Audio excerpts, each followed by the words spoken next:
मृत्यु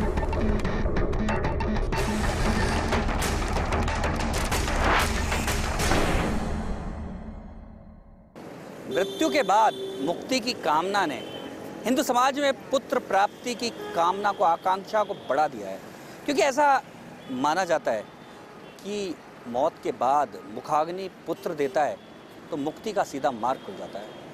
लेकिन इसी समाज में ऐसे हजारों लोग हैं जो पुत्रों के होने के बावजूद जिन्हें मुखाग्नि नसीब नहीं होती है।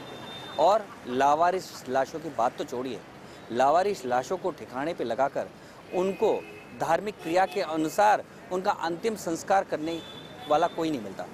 आज हम आपको एक ऐसी महिला से मिलाने जा रहे हैं जिसने पुरुषों के वर्चस्व वाले इस क्षेत्र में, शास्त्रों के अनुसार पुरुष ही मुखाग्नि दे सकता है, इस क्षेत्र में उन्होंने लावारिस लाशों को मुक्ति दिलाने के लिए, मुखाग्नि देने के लिए अपने हाथ में ये बीड़ा उठाया। और आज जयपुर में ऐसी सैकड़ों लाशों को उन्होंने अंतिम क्रिया करके, अंतिम संस्कार करके और धार्मिक क्रिया करके मुक्ति तक पहुंचाया है। फर्स्ट इंडिया के खास कार्यक्रम आमने सामने में आपका स्वागत है। आज हमारे साथ हैं लावारिस लाशों को मुक्ति धाम तक पहुंचाने वाली समाज सेविका संतोष जायसवाल। संतोष जी, ये ऐसा काम है जो पुरुषों के क्षेत्र का है, आखिर में कहाँ से, कैसे, किस प्रेरणा से आप ये काम कर रही हैं? ये प्रेरणा मुझे 8-9 साल पहले की बात है कि मेरे पास कुछ लोग आए थे जो अंत्येष्टि के लिए चंदा इकट्ठा कर रहे थे और उनके साथ महिला थी और मैं अपनी शॉप पे बैठी हुई थी। वो महिला मेरे पास आके और रोने लगी और कहने लगी कि आप थोड़ा मुझे पैसा इकट्ठा करवा दें। तो मैंने पूछा किस बात के लिए, तो उन्होंने अपनी व्यथा बताई कि ये मेरी पीड़ा है, हमारे यहाँ ख़त्म हो गए हैं और ले जाने के लिए पैसे नहीं हैं, तो हम अंत्येष्टि यहीं करके लेके जाएंगे। मैंने कहा अगर ये वास्तविक है तो मैं चंदे के लिए तो किसी से नहीं बोलूँगी, मैं आपके साथ चलती हूँ और मैं स्वयं इस अंत्येष्टि को कराऊँगी। मैं गई तो बात में सत्यता थी, बहुत परेशान थे लोग। मैंने उनकी अंत्येष्टि कराई। अंत्येष्टि कराने के साथ मैं स्वयं 1 घंटा वहाँ रुकी और बैठी। बैठे बैठे कई प्रकार के विचार मन में आते रहे और मैंने मंथन किया कि कोई क्या करता है, कोई क्या करता है। इंसान चाहे जितना बड़ा पैसे वाला हो, चाहे जितना बड़ा इंसान हो, पर जब यहाँ आता है तो वो कुछ समय के लिए शून्य हो जाता है, श्मशान वैराग्य हो जाता है। वैराग्य हो जाता है। तो मैंने सोचा कि भार्गव साहब लेके जाते हैं, मैं भी लेके जाऊंगी। अपने समाज में तो ये माना जाता है कि महिलाओं को श्मशान तक जाना भी नहीं चाहिए, तो आप श्मशान में जाती हैं, अंत्येष्टि कराती हैं, ये आखिर में कैसे, ये क्या प्रेरणा कैसे मिली, क्या आपने कैसे ठाना इस सब? सबका अपने अपने सोचने का तरीका है। मैं बचपन से सोशल नेचर की हूँ और मैं बहुत जज्बाती हूँ। अगर मेरे मन में कोई विचार आया, कहते हैं कि दिल की आवाज़ हमेशा ईश्वर की आवाज़ होती है और मैं हमेशा अपने दिल की आवाज़ को सुनती हूँ। परिवार में मौत हो जाती है तो महिलाएं नहीं जाती श्मशान में, तो ऐसे में आप तो लावारिस लाशों के लिए जा रही हैं, तो क्या विरोध नहीं होता है? नहीं, मैं इस बात के लिए लकी रही हूँ। आज तक तो किसी ने विरोध किया नहीं है और आज तक नहीं किया तो शायद आगे भी कोई नहीं करेगा। नहीं, क्या लगता नहीं है, बोलते नहीं है कि क्या संतोष जी इस तरह से, ये तो आप ठीक है अंत्येष्टि ले जाइए, लेकिन आप अस्थियां ले जाइए, लेकिन जो अंत्येष्टि का काम भी आप जिस तरह से करती हैं तो किस तरह से? विरोध कौन करेगा? मुझे तो लोग ढूंढते हुए आते हैं जी। आदर्श नगर शमशान में लोग ढूंढते हुए आते हैं कि यहाँ कोई संतोष जी मैडम है, आप उनसे हमारी बात कराओ, हमारे ये परेशानी है और अंत्येष्टि करानी है। लोग मुझे फ़ोन करते हैं, तब मैं जाती हूँ। आजकल किसी की जेब से अच्छे काम के लिए 10 रुपये खर्च करना बहुत मुश्किल होता है जी। और यही शायद कारण भी रहा होगा कि किसी ने विरोध नहीं किया। मेरे पास तो थानों से, यादगार थाने से कई बार फ़ोन आए हैं, अशोकनगर थाने से कई बार फ़ोन आए हैं। उनको भी पता है कि मैं महिला ही हूँ, शमशान घाट में भी पता ही है कि मैं महिला हूँ। क्या कारण है कि ऐसे जो लावारिस जो शव हैं, जो लाशें हैं, उनकी कोई अंत्येष्टि करने की कोई प्रक्रिया नहीं है? क्या बात है कि जिससे आपको याद किया जाता है? मैं लावारिसों की तो खाली अस्थियां लेकर के जाती हूँ।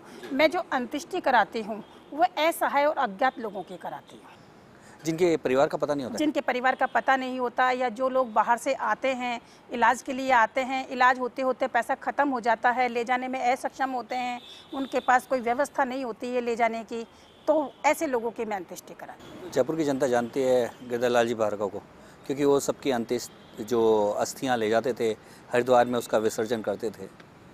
उसके बाद लंबे समय तक कोई ऐसा, लेकिन आपको कहाँ से ये अस्थियां ले जाने का, कहाँ से प्रेरणा, क्या भार्गव साहब से प्रेरणा मिली या कोई और हाँ, कोई? मुझे भार्गव साहब से प्रेरणा, मैं उनके बारे में पढ़ती थी तो मुझे बहुत अच्छा लगता था। मुझे लगता था कि ये कितना अच्छा काम करते हैं, तो मैंने भी ये ले जाना शुरू किया और जब से मैं ले जाती रही हूँ तब से मैं विधि विधान के साथ कराती हूँ। मैं स्वयं हरिद्वार जाती हूँ, मैं इनके पिंडदान कराती हूँ और मैं इनकी मुक्ति हो भगवान से यही प्रेयर करती हूँ। और जब मैंने शुरू की थी उस समय तो मैंने 18 अध्याय भागवत के किए थे और उस से प्रेरणा लेकर के ही भागवत जब मैंने पढ़ी तो उसमें मुझे सब कुछ मिला। तो यानी कि भागवत से आपको प्रेरणा मिली। हाँ, तो आपके मुझे और कोई गुरु भी हैं जो जिन्होंने इस रास्ते में आगे बढ़ाया आपको? नहीं, भागवत ही मेरा गुरु है और मैं भागवत का अध्ययन करती हूँ और भागवत से मुझे ये प्रेरणा मिली। अभी तक ये देखा गया है कि हर श्मशान में बड़ी संख्या में अस्थियां, जो फूल हैं वो रखे रहते हैं, ऐसे ही रखे रहते हैं। आखिर में आपको ऐसी क्या सूझी? समाज सेवा के तो और भी रास्ते हो सकते थे, लेकिन इसी पर आप जाके क्यों रुकी? हमारे यहाँ जो भी सब काम करते हैं सब दिखावे में ज़्यादा विश्वास रखते हैं। मैंने कभी दिखावे में विश्वास नहीं किया और मैं जब लेके जाती थी किसी को पता भी नहीं था, मैं किसी को कहती भी नहीं थी कि मैं ये काम करती हूँ। 2011 में लोगों को मैंने ये बताया कि मैं ये काम करती हूँ। वो भी सब मेरी फ्रेंड्स वगैरह मुझे बाध्य करती थी कि तू सब करती है लेकिन किसी को बताती नहीं है। उनके प्रेशर से ही मैंने ये बताया और ऐसे बहुत शमशान है जहाँ जैसे भार्गव साहब भी लेके जाते थे अस्थियाँ, लेकिन सुदर्शनपुरा 70 साल से शमशान घाट बना हुआ है और वहाँ से कभी किसी ने एक भी आदमी की अस्थि को कलेक्ट नहीं किया। वहाँ अस्थियों के ढेर लगे हुए थे, वहाँ से मैंने स्वयं ने वो ढेर हटाए हैं और अस्थियाँ निकाल करके मैं 10 कट्टे अस्थियों के लेके गई थी। इससे बड़ा सवाल भी उठता है कि एक और तो हिंदू समाज और हिंदू समाज के लोग और बहुत इच्छा व्यक्त करते हैं, बेटा हो, बेटा अंत्येष्टि करेगा, अंत्येष्टि करने के बाद उनके फूल चुनकर ले जाएगा हरिद्वार में, उसका जो है पूरा धार्मिक क्रिया से उसका पिंडदान भी करेगा। लेकिन इतनी बड़ी संख्या में आपको क्या लगता है कि इतनी बड़ी संख्या में अस्थियां क्यों रह जाती हैं फिर श्मशानों में? जब मैं फ्रंट में आई, लोगों को पता लगा कि मैं फ्रंट में आई और मैं ये अस्थियां विसर्जन करने का काम करती हूँ। बहुत से लोग ऐसे हैं जिसने प्रतिस्पर्धा रखते हुए उन्होंने एक बार के लिए मंत्री वगैरह को बुलाया भी, कुछ कुल्हड़ भी रखे, 2-2 अस्थियां उसमें डाली भी और अच्छा, प्रचार करके ले गए। लेकिन वहाँ से क्यों नहीं लेके गए जहाँ से कभी किसी ने उठाई नहीं है, जो शमशान पुकार रहा है। अभी मैं 2 महीने पहले गई थी तो चांदपोल के अंदर कई सालों की अस्थियां रखी हुई थी जिनमें इतनी धूल छा रही थी। संतोष जी, आपने वहाँ लोगों से पूछा होगा कि आखिर में अस्थियां वहाँ रह कैसे जाती हैं? क्या लोग उनको अंतिम क्रिया जो कि हरिद्वार में जाके पूरी होती है नहीं करना चाहते हैं? क्या क्या कारण है इसके पीछे? नहीं, देखो, लावारिशों की तो हम जैसे लोग ही लेकर के जाते हैं। ये लावारिशों की अस्थियां हैं? ये लावारिशों की अस्थियां, लावारिशों की अस्थियों के साथ साथ ये अज्ञात लोगों की भी अस्थियां होती है, असहाय लोगों की भी अस्थियां होती है। हमारे शास्त्रों में लिखा गया है कि जो अंतिम क्रिया है, अंतिम संस्कार है, वो पुत्र करता है, मुखाग्नि पुत्र देता है। और इसी के चलते पुत्र प्राप्ति की कामना में बहुत ज़्यादा समाज में बढ़ती जा रही है। लोग कहते हैं कि पुत्र नहीं होगा तो मुखाग्नि कौन देगा, बेटियों को वो अधिकार नहीं है और इसीलिए बेटियों की भ्रूण हत्या तक होती है। ऐसे में आप लगातार कई सालों से लावारिसों को यानी अज्ञात लोगों को मुखाग्नि तक दे रही हैं। क्या लगता है आपको, जो ये जो नियम, जो कथित तौर पे नियम बना हुआ है, वो ठीक है या क्या आपको जो अनुभव होता है वो क्या कहता है? आज के युग में ऐसा कोई संभव नहीं है कि पुत्री अग्नि दे, क्योंकि मैं तो ये जानती हूँ, मैंने इतने लोगों की अंत्येष्टि कराई है, उनको अग्नि मैंने ही दी है। तो मैं एक महिला हूँ, न जाने मैंने तो कितने लोगों को अग्नि दी है, तो मैं एक महिला ही हूँ। मैं तो उनकी पुत्री होगी, किसी की बहन हो गई, किसी की बेटी होगी। संतोष जी, एक बात और उठती है कि जब एक आदमी अपने परिजन को, किसी को मुखाग्नि देता है तो पूरा अंदर से हिल जाता है। तो आप तो लगातार देती हैं, तो कितना हिलती होंगी? क्या नहीं, मुझे बहुत अच्छा लगता है और मैं इन लोगों का काम करती हूँ तो ये मुझे दिखाई देते हैं। मैं अगर अस्थियाँ भी लेकर के जाती हूँ तो मुझे पता नहीं क्यों, जब मैं जाती हूँ तो मुझे दिखता है कि इसमें कोई लंगड़ा है, कोई अंधा है, कोई लूला है, कोई कैसा है। इनकी प्रतिमा ही मेरे सामने आती है। आपको क्या लगता है? मुझे बहुत अच्छा लगता है और इससे मेरे को ही नहीं, बहुत लोगों को अच्छा लगा है। ये जो समाज में व्यवस्था पुत्र ही मुखाग्नि दे, तो ये जो चली आ रही परंपरा, क्या इसको तोड़ने का वक्त आ गया? बिल्कुल आ गया है। क्या लगता है आपको? पुत्री जो करती है वो निस्वार्थ सेवा करती है। पुत्र जो करता है वो स्वार्थ से करता है। पुत्री अपने माता पिता को कभी व्यथित नहीं देख सकती, और पुत्री को कुछ नहीं भी मिलेगा और उसे लगेगा कि मेरे पिताजी लावारिश में जलाए जा रहे हैं, तो कभी इस बात को एक्सेप्ट नहीं करेगी। आपके सामने ऐसी कोई कभी घटना आई कि पुत्र ने मना कर दिया और पुत्री आगे आई? हाँ, क्यों नहीं, कोई है ऐसी घटना याद? बिल्कुल। मैं जिस मकान में रहती हूँ, मेरे बराबर वाले मकान में पुत्री ने अंतिष्ट अग्नि दी थी अपने पिता को। क्या उनके पुत्र नहीं था या पुत्र है लेकिन समय पे आया नहीं। पुत्री अपने आप तैयार हो गई या उसको तैयार करना नहीं, पड़ा? अरे कोई पराया देगा तो उससे बेटर है कि उसकी पुत्री उसे अग्नि दे। उसको पगड़ी भी बंधी, उसने अग्नि भी दी। जो पुत्र के काम होते हैं वो सारे पुत्री ने किए। हरिद्वार में शास्त्रों के अनुसार शास्त्रोक्त सारा क्रियाकर्म करती हैं, यानी कि शास्त्रों को तो आप मानती हैं ही। तो वहाँ क्या लोग, वहाँ जो पंडित हैं वो बड़े सवाल नहीं उठाते कि अरे संतोष जी, आप ये तो पुरुषों का काम है, इसमें आप कैसे आई हैं? मैं जब भी गई हूँ, सारे पंडित वहाँ पे होते हैं और वो बहुत ही खुश होते हैं, और वो कहते हैं कि मैडम सब लेकर के आते हैं, लेकिन सब लाते हैं और डाल करके चले जाते हैं। आप पहली महिला हैं जो यहाँ आकर के इतनी गति के साथ इनकी अस्थियों को विसर्जन करती। नहीं तो उनको कभी ये अचंभा नहीं होता कि एक महिला इस तरह से कर रही है, तो उनको ये नहीं लगता कि ये शास्त्र सम्मत है या नहीं है? उन्होंने कभी मुझे ये डिमांड नहीं की कि मैडम हमें इसका इतना पैसा चाहिए। वो मुझे हमेशा ये कहते हैं कि आप ये काम करती हैं और महिला हैं, दूसरा आप यहाँ आती हैं तो विधि विधान से करती हैं। आप जब इतनी दूर से ला करके अस्थियाँ विसर्जन करती है तो हम क्यों नहीं आपका इतना सा सहयोग कर सकते हैं कि हम पूजा पाठ करवा के आपकी और इनको विसर्जन करवाएं। आमतौर पे हरिद्वार में कहा जाता है कि हरिद्वार में जब जाते हैं अस्थि विसर्जन के लिए तो पूरी तरह से जो धन विसर्जन भी करने जैसी स्थितियाँ बना देते हैं कई जगह। तो आपके साथ भी ऐसी कोई घटना होती है क्या? क्या लगता है आपको? मेरे साथ ऐसा कभी नहीं हुआ है। वहाँ के जो पंडित हैं वो भी आपके बारे में सुन के सहयोग करते हैं? बहुत सहयोग करते हैं। वहाँ के पंडित ही नहीं, वहाँ के सब लोग मुझे सहयोग करते हैं। 8-9 साल में ये इतना बड़ा काम है, ये आप अकेली कर रही हैं या कोई एनजीओ बना के कर रही हैं या कोई सहयोगियों को आपने साथ लिया? इस पर चर्चा जारी रखेंगे। अभी लेते हैं एक छोटा सा ब्रेक।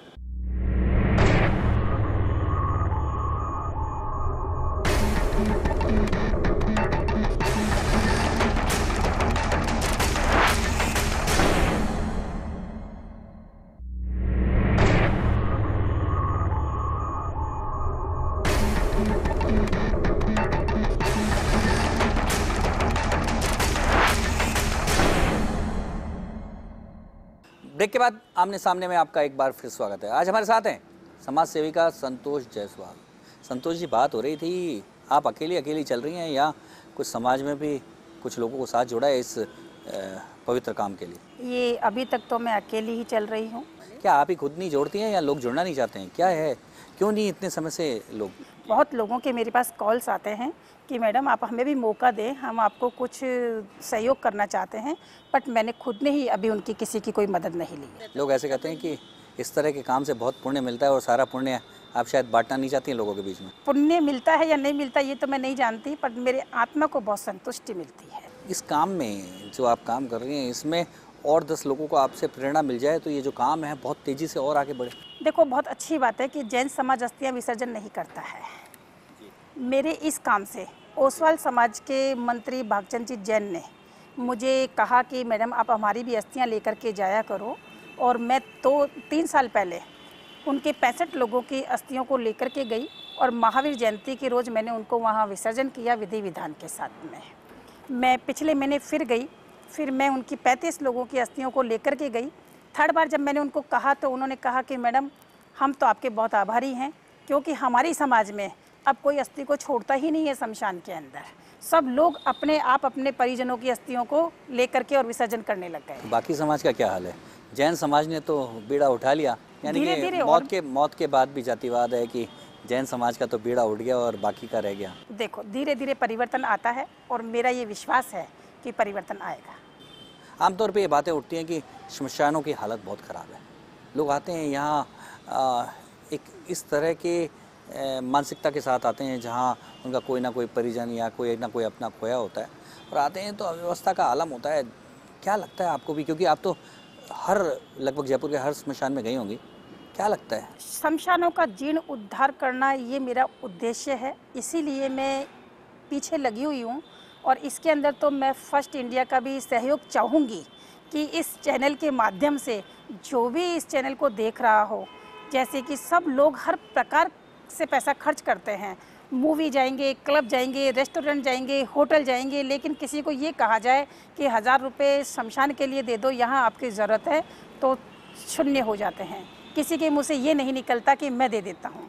जबकि इंसान चाहे जितना ऐश कर ले, चाहे जितनी ज़िंदगी जी ले, हर इंसान को एक ना एक दिन यहाँ आना होता है। और हमारे शमशानों की गति ज़्यादा भी नहीं तो कम से कम इतनी तो होनी चाहिए कि जब हम शव को लेकर के आते हैं तो यहाँ आते हैं तो बैठने के लिए व्यवस्थित जगह नहीं होती है। 4 आदमी वहाँ बैठे हैं, आपस में बात कर रहे हैं, 4 आदमी वहाँ बैठे हैं, आपस में बात कर रहे हैं, गंदगी भी बहुत ये होती है। प्रॉपर हो तो उससे क्या होता है कि जब तक अंत्येष्टि हो रही है तब तक कम से कम वो 1 घंटा तो मनन कर सके। जो आपने जो उद्देश्य बताया कि श्मशानों का विकास भी हो, इसको लेकर समाज के लोगों से आपकी बात होती है? हाँ, मेरी कई लोगों से बात हुई है, बहुत सारे लोगों से बात हुई है और सब लोग इसमें सहयोग करने के लिए भी तैयार है। कुछ हुआ है कदम? जब मोदी जी ने सफाई अभियान चलाया था तो मैंने शमशान की सफाई अभियान चलाया था और मैंने ये देखा कि मैंने आदर्श नगर की सफाई की तो मैंने वहाँ कहा कि मैं अगली बार सुदर्शनपुरा की सफाई करूँगी और करतारपुरा की करूँगी। मैं पहुँची, उससे पहले 30-40 लोग पहुँच करके वहाँ की सफाई कर चुके थे। पर आदर्श नगर जिस श्मशान की बात कह रही हैं, वहाँ की तो हालत ये है कि वहाँ जैन समाज और अग्रवाल समाज का तो श्मशान बहुत साफ़ सुथरा है और विकसित है। सबसे बड़ी विडंबना है वहाँ की जातिवादी। अगर हम उस शमशान में एंट्री करते हैं तो एक तरफ कोड़ियों का बना हुआ है, एक तरफ धानकों का बना हुआ है, एक तरफ ब्राह्मणों का बना हुआ है, एक तरफ किसका बना हुआ है, एक एक गुमटी बनी हुई है। अगर उस सारे की मौत के बाद भी जाति कायम है। कोई भी इंसान हो, मरने के बाद में उसे एक ही जगह आना होता है जहाँ सब कुछ खत्म हो जाता है। तो अपने मन में वो इतना सा परिवर्तन तो लाए कि कम से कम शमशान के अंदर तो जातिवाद नहीं होनी चाहिए, सबका एक ही शमशान घाट होना चाहिए। कहीं कोई ऐसा है जहाँ आपके इस अभियान, इस दबाव के बाद वहाँ परिवर्तन आया और जातीय जो श्मशान है, ये अलग अलग बटे हुए श्मशान एक हुए हैं? चांदपुर में परिवर्तन आया है कि आमतौर पे श्मशान का जो माहौल होता है वो काफ़ी गंदा होता है और उस गंदे माहौल के कारण लोग अब दाह संस्कारों में शामिल होना बंद हो गए। जब तक प्रशासन ध्यान नहीं देगा तब तक समाज सेवी भी कुछ नहीं कर सकते। नगर निगम को चाहिए कि वो एक बार विजिट करे और खुद देखिए कि कहाँ कहाँ की कितनी स्थिति बिगड़ी हुई है। ये आपने जो सफाई अभियान चलाया था उसके बाद क्या अब ये श्मशान साफ रहने लग गए या फिर वापस स्थिति वही स्थिति वापस हो गई है? तो कैसे होगा कि लगातार जैसे आदर्श नगर में मैं जाती हूँ, बार बार जाती हूँ तो वहाँ पानी की व्यवस्था नहीं है।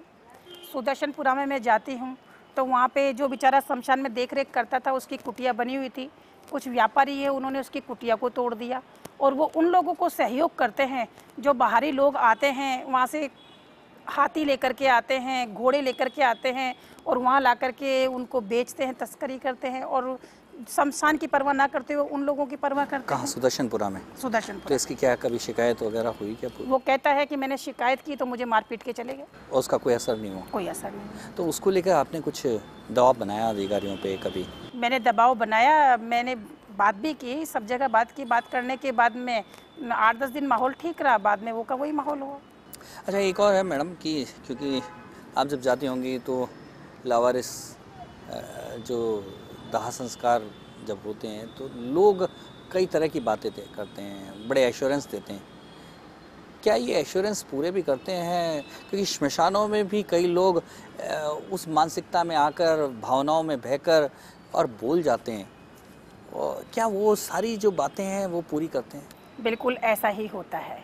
जब शमशान में लोग आते हैं और जब चर्चा का विषय आता है, चर्चा होती है तो सब अनाउंस कर देते हैं, ये मेरी तरफ से होगा, ये मेरी तरफ से होगा, या मेरी तरफ से होगा।